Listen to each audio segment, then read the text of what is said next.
Okey, baiklah. Salam sejahtera kepada semua yang mendengar di mana jua anda berada. Bertemu lagi kita pada hari ini dalam podcast Saujana Kata. Dan seperti biasa, saya Josh akan menjadi host anda untuk episod yang cukup istimewa ini. Hari ini, kita akan menyelami satu frasa yang sangat popular dalam kalangan para pendidik dan juga pelajar, iaitu adab dulu baru ilmu. Mana yang lebih utama? Jadi ungkapan ni bukan sekadar kata-kata manis, tetapi mengandungi makna yang sangat mendalam. Dalam tradisi keilmuan Islam, adab ni dia dianggap sebagai syarat utama sebelum seseorang itu benar-benar layak menerima dan menghayati ilmu. Tanpa adab ni, ilmu hanya menjadi hafalan kosong, tanpa roh dan tanpa cahaya. Kita juga boleh bayangkan situasi yang mana ada dua orang pelajar, seorang mendapat keputusan cemerlang tapi bersikap kasar terhadap gurunya, manakala seorang lagi sederhana dalam pencapaian tapi penuh hormat, sabar dan juga berakhlak. Jadi siapa sebenarnya yang lebih dekat dengan keberkatan ilmu? Itulah tujuan episod kita pada hari ini. Mengajak kita semua merenung kembali nilai adab dalam dunia moden yang semakin obses dengan pencapaian tetapi semakin kurang dengan akhlak. Jadi tanpa melengahkan masa, mari kita dengarkan perkongsian menarik dari panel pertama kita. Dipersilakan. Okey, baik. Nama saya Spencer. Saya ialah panel pertama kita hari ini. Saya ingin menyentuh satu isu yang sangat penting dalam dunia ilmu, iaitu kurangnya adab terhadap pensyarah. Hari ini kita lihat ramai pelajar atau individu yang sangat cemerlang dari segi akademik, berpengetahuan luas, bahkan ada yang menguasai pelbagai bidang. Namun, sayangnya, segelintir daripada mereka tidak mempunyai sikap hormat kepada pensyarah atau sumber ilmu mereka. Dalam tradisi Islam, adab lebih utama daripada ilmu. Ulama silam sangat menjaga adab dengan pensyarah kerana mereka tahu tanpa adab, ilmu tak akan berkat. Ilmu tanpa hormat pada pensyarah menjadikan seseorang sombong, tidak dihormati dan akhirnya gagal memberi manfaat kepada orang lain. Pensyarah bukan sekadar penyampai fakta, tetapi mereka membentuk akhlak dan jiwa. Maka tanpa adab, ilmu itu kosong dan tidak bernilai. Itu saja daripada saya. Terima kasih. Terima kasih saudara Spencer. Perkongsian yang ringkas tapi sangat tepat. Kita mungkin tidak sedar bahawa kehilangan adab terhadap pensyarah atau guru boleh menghilangkan berkat ilmu kita juga. Seterusnya, kita akan meneruskan podcast kita dengan panel yang seterusnya. Dipersilakan.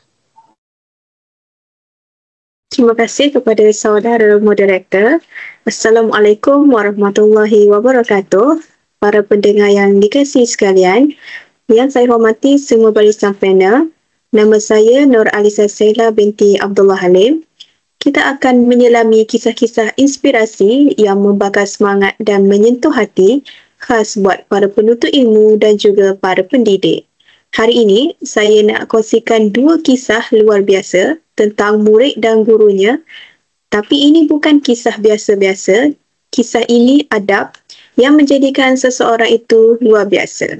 Mari kita mula dengan kisah seorang tokoh hebat iaitu Imam Syafi'i. Namanya yang sangat masyhur di seluruh dunia Islam. Sejak kecil lagi, beliau sudah menghafal Al-Quran dan mendalami hadis. Tapi, ada satu perkara yang sangat menyentuh hati tentang beliau.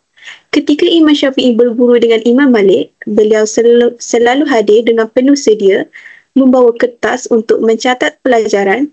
Tapi, tahukah anda, beliau tidak berani membuka helaian kertasnya di hadapan gurunya. Kenapa? kerana beliau takut bunyi helaian kertas itu mengganggu fokus Imam Malik. Imam Syafi'i begitu halus jiwanya, begitu tinggi adab dan hormatnya terhadap guru. Subhanallah, bayangkan seorang yang bakal menjadi tokoh besar sanggup menahan diri daripada mencatat semata-mata kerana menjaga ketenangan dan suasana majlis ilmu. Inilah adab lebih tinggi daripada kehebatan hafalan atau kefasihan bicara. Pengajaran yang kita dapat dari kisah ini ialah Imam Syafi'i mengajarkan kita bahawa menjaga kesatuan terhadap guru walau sekecil membuka kertas adalah lambang keikhlasan dan keberkatan dalam menuntut ilmu. Contoh mudah untuk kita faham zaman sekarang, bayangkan seorang pelajar menghadiri kuliah dan dia tidak membuka laptop atau buku dengan bunyi kuat, malah menutup notifikasi telefon bimbit supaya tidak mengganggu pensyarah. Itu adalah adab dan kesungguhan untuk menjaga suasana ilmu. Baiklah, para sahabat yang dihormati, mari kita hayati pula kisah kedua. Kisah kedua ini datang dari Imam Ahmad bin Hanbal, ulama besar yang terkenal dengan keteguhannya dalam agama. Satu hari, Imam Ahmad pergi ke rumah gurunya dalam usaha menuntut ilmu, tapi beliau tidak terus mengetuk pintu, tidak pula memanggil gurunya keluar. Sebaliknya, beliau duduk diam di luar rumah, menunggu, kadang-kadang berjam-jam, kadang dalam panas terik, kadang dalam sejuk yang menggigit. Kenapa? Kerana beliau tahu guru juga punya hak untuk berehat, untuk bersama keluarga. Beliau menanti waktu yang sesuai dengan penuh sabar dan penuh hormat. Begitu juga murid-murid Hasan Al-Basri, mereka sanggup duduk di luar rumah semata-mata untuk menanti satu nasihat hikmah atau satu jawapan ilmu. Bayangkan, wahai pencinta ilmu sekalian, seorang murid sanggup menunggu berjam-jam hanya untuk satu jawapan. Cuba kita tanya diri kita, bagaimana adab kita terhadap guru hari ini? Adakah kita menyapa mereka dengan santun, menunggu giliran dengan sabar, menghantar mesej dengan bahasa yang baik, atau kita terburu-buru, mendesak, tanpa peduli masa dan kelelahan mereka? Sahabat pendengar, adab bukan sekadar sopan, adab adalah kunci keberkatan ilmu, adab adalah jalan untuk menjadi murid yang benar-benar diterima. Pengajaran yang kita dapat dari kisah kedua ini ialah menuntut ilmu bukan sekadar soal dapat ilmu, tetapi soal mendapat keberkatan ilmu. Dan itu datang daripada sikap sabar dan hormat terhadap guru. Contoh mudah dalam kehidupan kita sebagai seorang pelajar, pelajar zaman sekarang boleh mencontohi ini dengan menunggu giliran dengan sopan bila ingin bertanya soalan, menghantar mesej kepada guru dengan bahasa yang santun dan waktu yang sesuai, serta tidak tergesa-gesa meminta jawapan, sebaliknya menghargai masa guru. Semoga dua kisah ini, Imam Syafi'i dan Imam Ahmad, menjadi cermin untuk kita semua, biar ilmu yang kita tuntut bukan sahaja banyak, tapi berkat dan memberi cahaya dalam hidup. Moga kita semua para penuntut ilmu sentiasa diberi kekuatan untuk menjaga adab dan meraih keberkatan. Terima kasih semua kerana sudi mendengar, dan saya pasti rakan-rakan yang lain sudah tidak sabar untuk berkongsi tentang adab dengan lebih mendalam dan terperinci lagi. Saya serahkan kepada moderator. Sekian, terima kasih. Baiklah, terima kasih kepada saudari Alisa. Dua kisah yang sangat memberi inspirasi. Saya sendiri pun terfikir juga betapa halusnya jiwa para ulama pada masa dahulu. Mereka benar-benar menjadikan adab sebagai bentuk pengabdian kepada ilmu. Baiklah, kita teruskan pula dengan panel yang ketiga dari saudari Aisyah, akan berkongsikan tentang jenis-jenis adab terhadap guru, satu topik yang saya rasa sangat praktikal untuk kita amalkan. Dipersilakan. Terima kasih kepada saudara moderator. Jadi izinkan saya untuk menambah sedikit hujah, iaitu salah satu aspek yang penting dalam dunia pendidikan, iaitu adab terhadap guru dan juga pensyarah. Adab terhadap guru dan pensyarah itu sendiri terbahagi kepada dua jenis, iaitu adab zahir dan juga adab batin. Adab zahir menunjuk kepada tingkah laku yang boleh dilihat secara nyata. Antaranya seperti tidak menyampuk ketika guru bercakap. Ini menunjukkan menunjukkan rasa hormat dan juga menunjukkan kita sedia untuk mendengar dengan baik sebelum mengemukakan pandangan. Selain itu, kita perlulah menghormati pendapat daripada mereka walaupun kita mungkin tidak bersetuju dengan apa yang disampaikan. Kita sebagai seorang pelajar boleh menyuarakan pendapat kita, tetapi biarlah cara kita menyuarakan itu dengan sopan dan juga beradab. Seterusnya, datanglah ke kelas atau kuliah dengan lebih awal. Ini menunjukkan kesungguhan dan disiplin kita dalam menuntut ilmu. Dalam masa yang sama, ini menunjukkan bahawa kita menghargai masa mereka dan juga masa pembelajaran itu. Akhir sekali, saya ingin menekankan tentang menjaga pandangan dan suara ketika berkomunikasi dengan guru ataupun pensyarah. Ini bermaksud bercakap dengan nada yang sopan dan penuh hormat, menjaga bahasa tubuh dan tidak menunjukkan wajah ataupun reaksi yang kurang menyenangkan. Adab zahir ini mungkin kelihatan seperti perkara yang kecil, tetapi kesan dan nilainya sangat besar dalam pembentukan sahsiah pelajar dan mendapatkan keberkatan ilmu. Mari kita beralih kepada adab batin. Jadi adab batin pula lebih kepada niat dan sikap dalaman kita terhadap ilmu dan juga guru.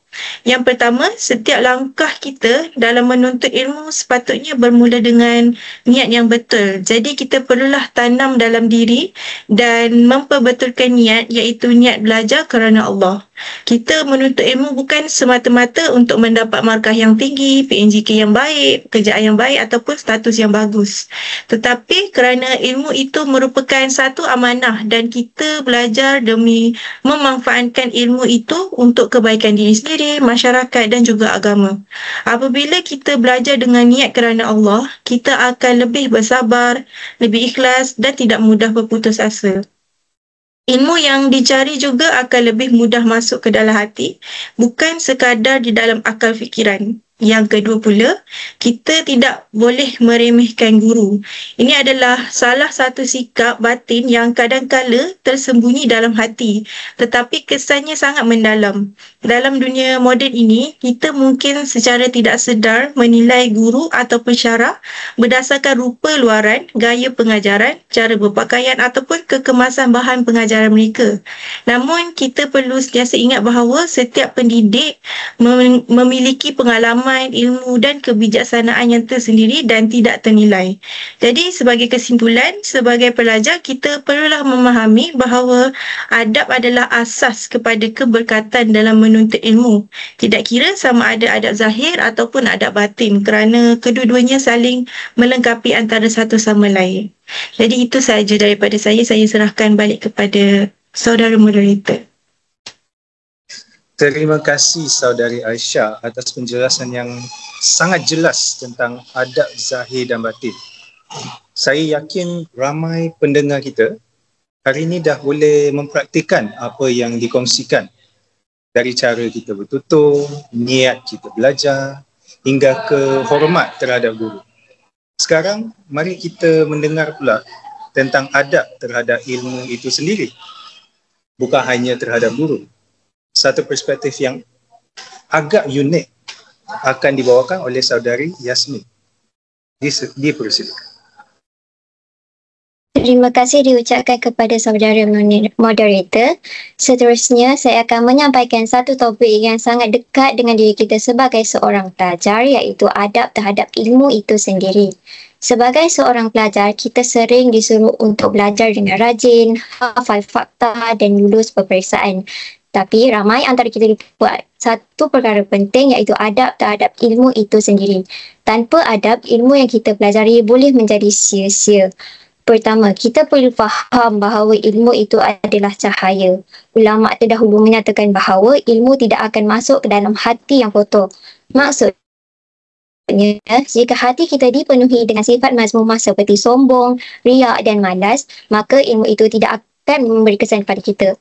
Oleh itu, sebelum menuntut ilmu, kita mestilah betulkan niat, tenangkan jiwa dan belajar dengan hati yang ikhlas.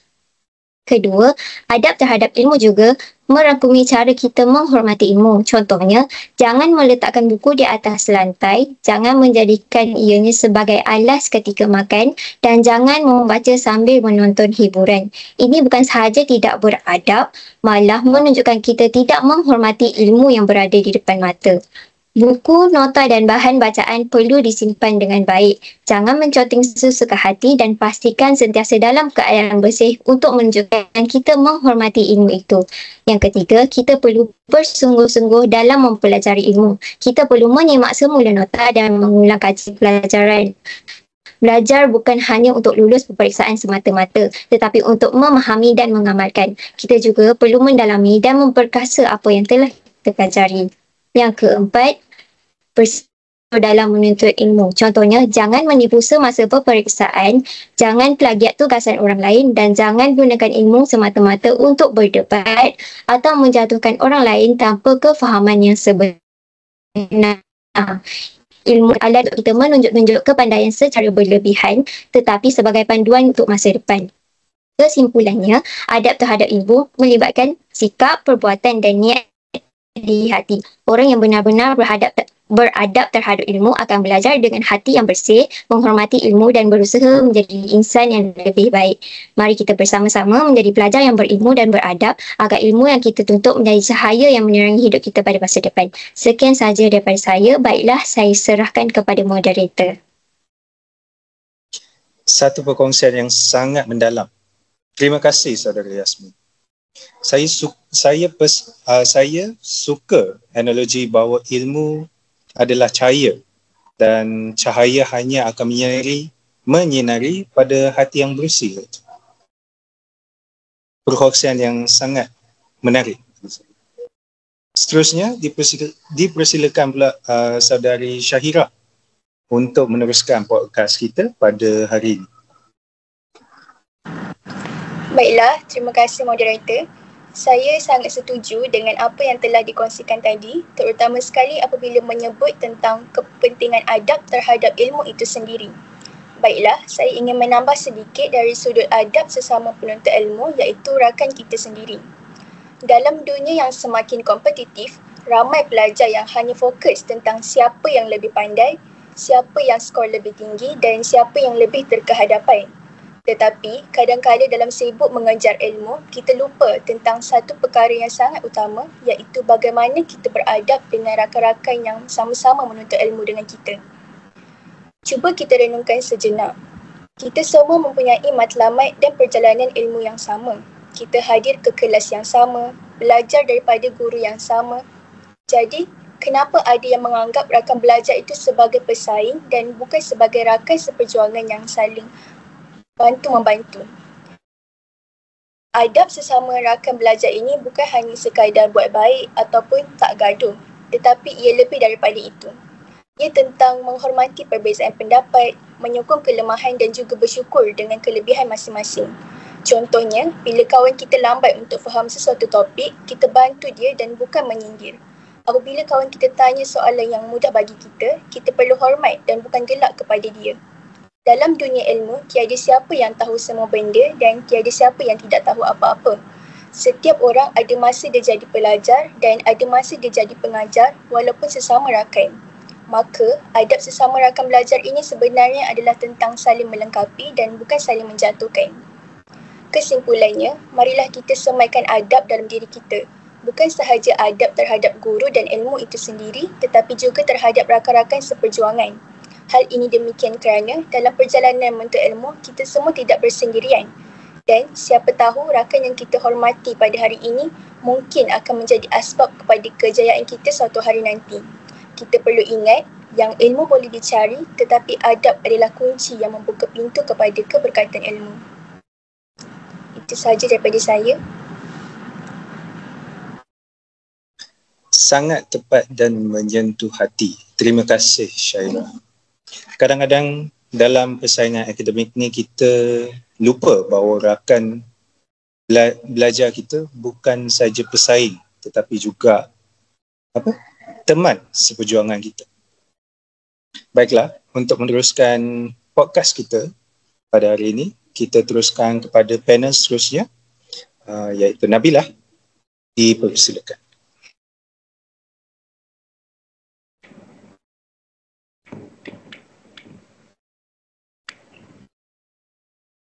Baiklah, terima kasih kepada saudara moderator yang saya hormati.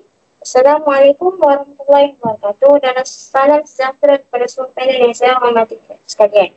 Pada hari ini, saya Nabila Binti Murid ingin berkongsi sedikit mengenai adab sebagai asas keilmuan menurut Al-Quran dan pandangan ulama. Dalam tradisi keilmuan Islam, adab sentiasa didahulukan sebelum ilmu. Hal ini bukan sekadar ungkapan retorik, tetapi disokong dengan dalil-dalil daripada Al-Quran, hadis serta pandangan ulama tersohor sepanjang zaman.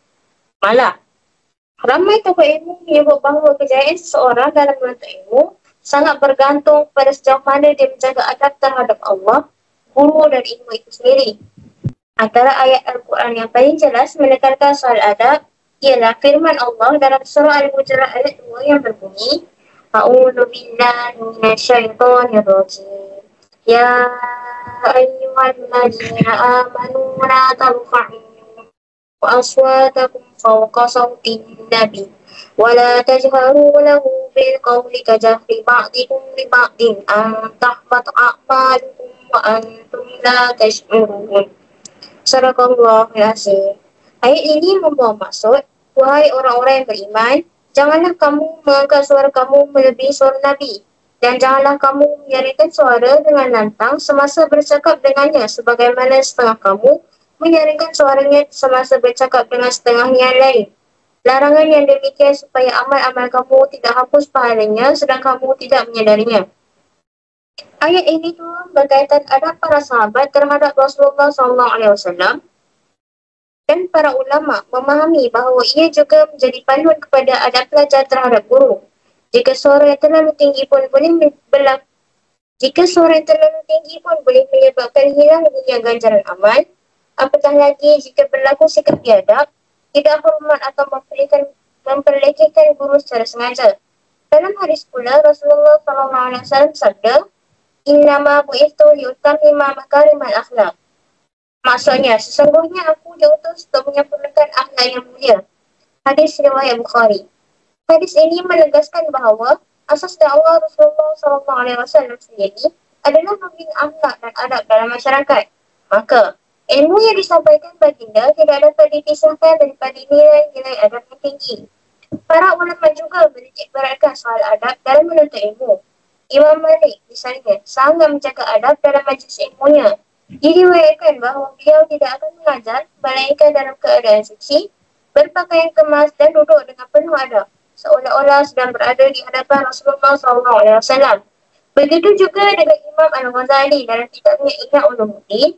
Beliau menyatakan bahawa adab merupakan kunci untuk membuka pintu keberkatan ilmu. Ilmu yang dicari tanpa adab hanya akan melahirkan kesombongan, bukan kefahaman yang sebenar. Imam Asy-Syafi'i juga pernah berkata, aku melihat kejayaan seseorang itu bergantung pada sejauh mana dia menjaga adabnya terhadap ilmu dan gurunya. Pandangan ini jelas menunjukkan bahawa para ulama dahulu tidak memisahkan antara kecemerlangan ilmu dan kekuatan adab. Malah, mereka meletakkan adab sebagai syarat utama untuk layak menerima ilmu. Kesimpulannya, dalil-dalil daripada Al-Quran, hadis dan pandangan ulama Islam semua mengangkat darjat adab melebihi ilmu. Dalam era moden ini, ketika ilmu semakin mudah dicapai, kita sewajarnya lebih berwaspada agar tidak kehilangan adab dalam proses mencarinya. Kerana ilmu tanpa adab hanyalah seperti pohon yang rimbun tetapi tidak berbuah. Terima kasih. Saya serahkan kembali podcast kita kepada saudara moderator. Terima kasih saudari Nabila atas perkongsian yang sangat menyentuh hati. Saya sangat tertarik dengan kupasan tentang surah dan juga pandangan para ulama. Ia benar-benar membuka mata kita bahawa adab bukan sekadar perhiasan, tetapi juga asas yang memberi nyawa kepada ilmu. Jadi seterusnya kita akan masuk ke topik yang cukup relevan dalam era digital ini. Adab dalam dunia maya pula. Panel seterusnya, Saudari Umairah, dipersilakan. Terima kasih saudara moderator. Sebagai sambungan kepada perkongsian panel-panel sebelum ini, saya ingin membawa fokus kita kepada satu cabang yang penting yang semakin mencabar pada zaman ini, iaitu adab dalam dunia digital, khususnya di media sosial. Hari ini, hampir semua tidak mengira pelajar, guru, malah para ulama turut berada di alam maya. TikTok, Instagram, YouTube, Facebook, semuanya menjadi ruang untuk menuntut ilmu, berdakwah, berkongsi pandangan dan juga berinteraksi. Tapi sayangnya, dalam kegairahan kita menggunakan platform ini, nilai adab yang selama ini menjadi tunjang dalam dunia keilmuan Islam semakin terpinggir. Antara yang paling ketara sekali, ramai dalam kalangan kita terlalu mudah menyanggah ulama ataupun guru secara terbuka hanya kerana tidak bersetuju, bukan dalam hujah ilmiah, tetapi dengan sindiran, kata-kata kasar, malah ada yang memfitnah ataupun melabel sesat. Lebih membimbangkan lagi, perkara ini berlaku di ruang awam seperti ruang komen, siaran langsung ataupun hantaran TikTok yang boleh ditonton berjuta orang. Satu lagi realiti, ramai yang berkongsi ilmu dengan nada yang menghina. Contohnya, menyampaikan hukum dengan gaya sarkastik, mengeji individu yang tidak tahu ataupun memperlekehkan kelompok lain. Akhirnya, ilmu yang sepatutnya membawa rahmat bertukar menjadi bahan ejekan dan punca perpecahan. Tak kurang juga yang menggunakan istilah seperti teguran ikhlas ataupun menegakkan kebenaran, tapi caranya lebih menyerupai serangan pribadi. Dalam Islam, menasihati itu satu kewajipan, tapi nasihat yang tidak disertai dengan adab tidak akan masuk ke dalam hati seseorang. Dalam konteks ini, kita perlu faham bahawa adab digital adalah lanjutan daripada adab dalam dunia nyata. Kalau di kelas kita diajar untuk menjaga suara dan pandangan bila berhadapan dengan guru, di media sosial pula kita perlu menjaga tutur kata kita ketika menaip. Kalau kita tak akan bangun dan menjerit di depan pensyarah di kuliah, maka janganlah pula kita meninggi suara dalam bentuk komen ataupun hantaran yang provokatif. Adab digital meliputi beberapa perkara asas seperti menjaga bahasa kita berkomen ataupun berkongsi pandangan, semak sumber sebelum kongsi sesuatu, jangan main forward tanpa tahu asal-usul. Yang ketiga, hormati guru dan ilmuwan walaupun kita tidak sependapat dan janganlah sebarkan rakaman kelas tanpa izin. Jangan jadikan konten ilmu ni sebagai bahan jenaka dan janganlah cari populariti dengan mempermainkan isu agama. Kita juga perlu sedar bahawa dalam dunia digital, setiap perkara yang kita tulis, komen dan kongsi akan meninggalkan kesan bukan sahaja di skrin tetapi juga di hati manusia dan dalam catatan amal kita. Akhir kata daripada saya, media sosial hanyalah alat. Sama ada ia membawa manfaat ataupun mudarat, semuanya bergantung kepada cara kita menggunakannya. Jangan biarkan jari kita menaip sesuatu yang hati kita akan sesali. Dan janganlah biarkan nama kita dikenang kerana menyakitkan, bukan menyantuni. Ilmu datang dengan keberkatan dan keberkatan datang dengan adab. Di mana sahaja kita berada, termasuklah di dunia maya. Sekian itu sahaja daripada saya serahkan kembali kepada moderator. Kupasan yang sangat jujur, hebat dan juga relevan pada masa kini. Adab digital ini memang antara cabaran besar bagi pelajar pada masa kini. Terima kasih Umaira atas peringatan yang sangat bermakna. Sekarang kita akan dengar pula tentang cara-cara untuk menghidupkan semula budaya adab dalam menuntut ilmu. Satu sesi penutup yang sangat praktikal oleh saudari Ainur. Dipersilakan. Terima kasih saudara moderator. Baik, setelah kita mendengar pelbagai aspek tentang adab oleh para panel kita, maka jelaslah bahawa adab bukan sekadar pelengkap tetapi asas yang sangat penting dalam menuntut ilmu. Justru saya ingin kongsikan 5 cadangan praktikal untuk kita sama-sama menghidupkan semula budaya adab dalam menuntut ilmu, sama ada secara fizikal maupun dalam talian. Pertama, kita perlulah membetulkan niat kerana niat adalah asas segala amal. Rasulullah SAW bersabda, sesungguhnya Sesungguhnya setiap amalan bergantung kepada niat. Apabila niat belajar itu kerana Allah, bukan semata-mata untuk lulus atau popular, maka niat yang bersih ini akan membimbing seluruh perilakunya. Ia akan membentuk sikap hormat kepada guru, tidak memandang rendah orang lain serta tekun dalam menuntut ilmu. Yang kedua, mewujudkan suasana pembelajaran yang beradab. Seperti dalam kelas fizikal, kita boleh hadir awal ke kelas, memberi salam kepada pensyarah, memberi perhatian ketika sesi pengajaran dan bertanya dengan sopan. Ataupun kelas secara atas talian. Pelajar perlulah menjaga etika seperti membuka kamera jika diminta, tidak melakukan kerja lain semasa kelas berlangsung serta memberikan respon dengan bahasa yang sopan di ruangan sembang walaupun tidak bersua muka secara fizikal, namun bukanlah syarat untuk kita tidak beradab dengan guru dan ilmu. Seterusnya, menghidupkan amalan-amalan hati dan lisan yang menanamkan adab secara dalaman. Kita boleh mulakan dengan doa, selawat dan mendoakan guru serta rakan-rakan juga boleh menjaga hati kita daripada hasad, dengki dan rasa malas. Kita juga boleh mengamalkan muhasabah diri dengan menanyakan diri kita, adakah kita belajar dengan ikhlas, adakah kita bersyukur dengan ilmu yang Allah kurniakan, kerana adab sebenar lahir dari hati yang bersih.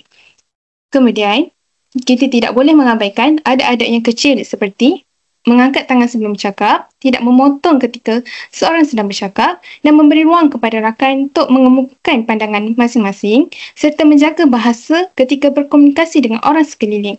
Nampak kecil tapi sangat besar kesannya dalam mewujudkan suasana yang harmoni dan saling menghormati. Yang terakhir, kita hendaklah mengamalkan untuk berkongsi ilmu dengan adab.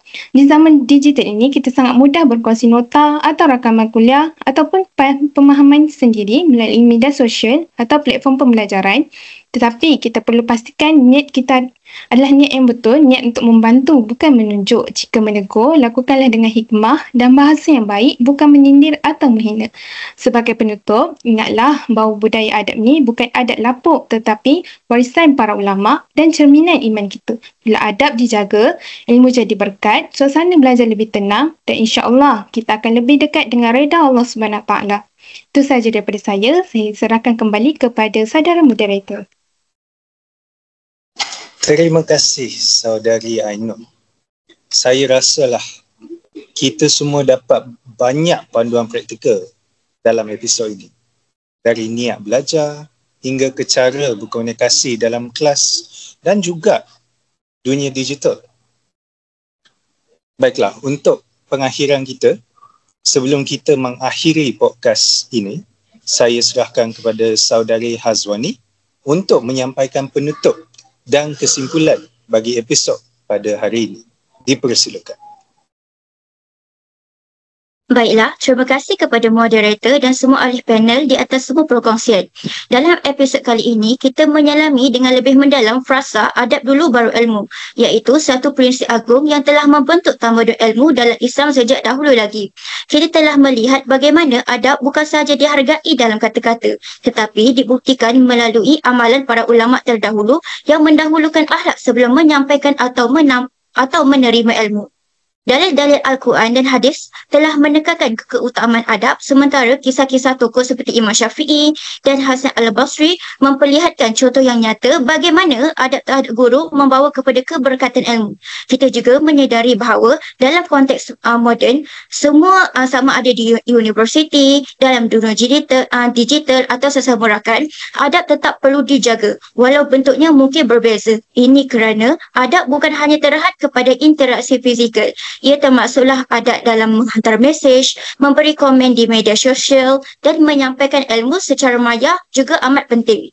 Ilmu tanpa adab ibarat senjata tanpa kawalan yang boleh merosakkan diri dan orang lain. Namun dengan adab, ilmu menjadi cahaya yang membimbing dan bukanlah yang membakar. Justeru, marilah kita semua menghidupkan semula budaya adab ini, mulakan dengan niat yang betul, hormati guru dan ilmu, serta jadikan adab sebagai teras setiap langkah dalam perjalanan menuntut ilmu. Sebagai langkah permulaan, kita boleh mula dengan memberi salam sebelum bertanya kepada guru, tidak menyangkut ketika orang lain berbicara, serta memastikan niat kita menuntut ilmu adalah kerana Allah, bukan sekadar mengejar status atau pujian. Akhir kata, ingatlah pesan ulama, ilmu tidak akan masuk ke hati yang sombong dan tidak beradab. Ilmu akan datang kepada hati yang tunduk dan mulia. Jangan biarkan ilmu yang kita cari menjadi sebab kepada keangkuhan diri, jadikan adab sebagai pakaian hati dan biarlah ilmu itu datang dengan keberkatan, bukan kesombongan. Semoga setiap langkah kita menuju ilmu dibimbing oleh cahaya adab dan rahmat Allah. Semoga Allah mengurniakan kita semua ilmu yang bermanfaat, adab yang tinggi dan keberkatan dalam setiap langkah pencarian ilmu. Amin ya rabbal alamin. Itu sahaja perkongsian berkaitan frasa adab dulu baru ilmu untuk hari ini. Saya serahkan kepada moderator. Baiklah, terima kasih Saudari Hazwani atas kesimpulan yang penuh hikmah. Dan terima kasih juga kepada semua panel-panel kita yang telah memberi pandangan dan perkongsian yang sangat bernilai pada hari ini. Buat para pendengar podcast Sarjana Kata, jangan lupa ilmu ni tanpa adab ibarat pohon tanpa akar. Mari kita suburkan kembali nilai adab dalam menuntut ilmu, sama ada di dunia nyata ataupun maya. Sekali lagi saya Josh, moderator anda, mengucapkan terima kasih kerana setia bersama kami dari awal hinggalah akhir episod ini. Jumpa lagi di episod yang akan datang. Terima kasih.